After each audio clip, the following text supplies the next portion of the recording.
D&D rocks. Digimon rocks. D&D rocks.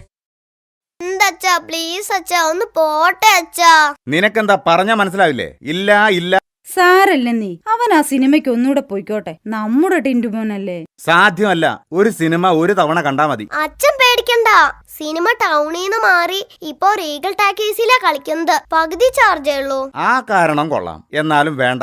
നിനക്ക് കഴിഞ്ഞ കണക്ക് പരീക്ഷയ്ക്ക് എത്രയാ മാർക്ക് കിട്ടിയത്? അത് ആദ്യം മോൻ കണക്ക് പരീക്ഷ പാസ്സാവ്, എന്നിട്ടാവാം സിനിമ. അല്ല, നാളെയല്ലേ നിനക്ക് കണക്കിന്റെ ക്ലാസ് ടെസ്റ്റ്?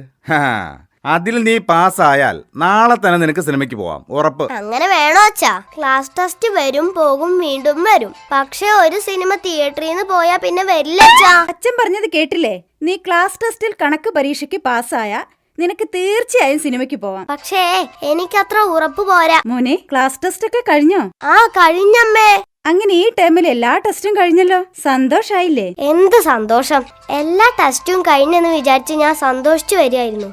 അപ്പളാ ഉഷ ടീച്ചർ വിളിച്ചു പറയുന്നത് നാളെ ബ്ലഡ് ടെസ്റ്റ് ഉണ്ടെന്ന്. ഞാനാണെങ്കിൽ ബ്ലഡിനെ കുറിച്ച് ഒന്നും പഠിച്ചിട്ടില്ല. എടാ മണ്ട, ബ്ലഡ് ടെസ്റ്റിന് നീ ഒന്നും പഠിക്കണ്ട. നിന്നെ കുത്തി അവർ രക്തം എടുക്കും, എന്നിട്ട് അത് പരിശോധിക്കും. അത്രേ ഉള്ളൂ. എന്നെ കുത്തിയാ ഞാനും കുത്തും. ടിന്റുമോനോടാ കളി. ഓ, ഇവനെ കൊണ്ട്. എടാ, ബ്ലഡ് ടെസ്റ്റിന് നീ പ്രത്യേകം പഠിക്കൊന്നും വേണ്ട. ഓ, ഒരു പ്രത്യേകം പഠിക്കുന്ന ഒരാള്. നിന്റെ കണക്ക് പരീക്ഷയുടെ റിസൾട്ട് എന്തായി? ഓ, എനിക്ക് സിനിമ കാണോ യോഗ ഇല്ല അച്ഛാ. സാരില്ല, അച്ഛൻ വിഷമിക്കണ്ട. ആ സങ്കടം ഞാൻ ഒറ്റയ്ക്ക് അനുഭവിച്ചോളാ. എന്റെ കുറ്റം അല്ല അച്ഛാ. ഈ കണക്ക് എന്ന് പറയുന്നത് ഒരു വൃത്തികെട്ട സബ്ജക്റ്റാ. മീഞ്ഞാന്ന് സാറ് പറഞ്ഞു 5 5 10 എന്ന്. ഇന്നലെ അതേ സാറ് തന്നെയാ പറയുന്നത് 7 3 10 എന്ന്. ഇന്നാ സാറ് വീണ്ടും പറയാ 8 2 10 എന്ന്. എനിക്ക് അങ്ങോട്ട് ചൊറിഞ്ഞു വന്നതാ. ഞാൻ പരീക്ഷ എഴുതാതെ ഇറങ്ങിപ്പോന്നു. മനുഷ്യനായ ആദ്യം വാക്കിന് സ്ഥിരത വേണം. ഓ, അപ്പൊ നീ വീണ്ടും തോറ്റു അല്ലേ? എടാ വിവരദോഷി, അത് കണക്കിന്റെ കുറ്റമോ കണക്ക് മാഷിന്റെ കുഴപ്പമോ അല്ല. ആ പറഞ്ഞത് ശരി തന്നെയാ. എന്തൊക്കെ ആയാലും അച്ഛാ, എനിക്ക് വലുതായ ഒരു കണക്ക് മാഷ് ആവാനാ ആഗ്രഹം.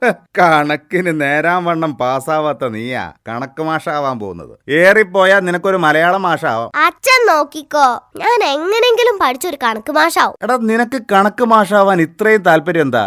ഇംഗ്ലീഷ് മാഷോ മലയാളം മാഷോ ആയ ദിവസം 1 മണിക്കൂറെങ്കിലും വായ കീറി ക്ലാസ് എടുക്കണം. കണക്ക് മാഷായ ക്ലാസ്സിൽ വരും, ഒരു കണക്കിട്ട് തരും, പിന്നെ ഒറ്റ ഉറക്കം. എന്തു സുഖം!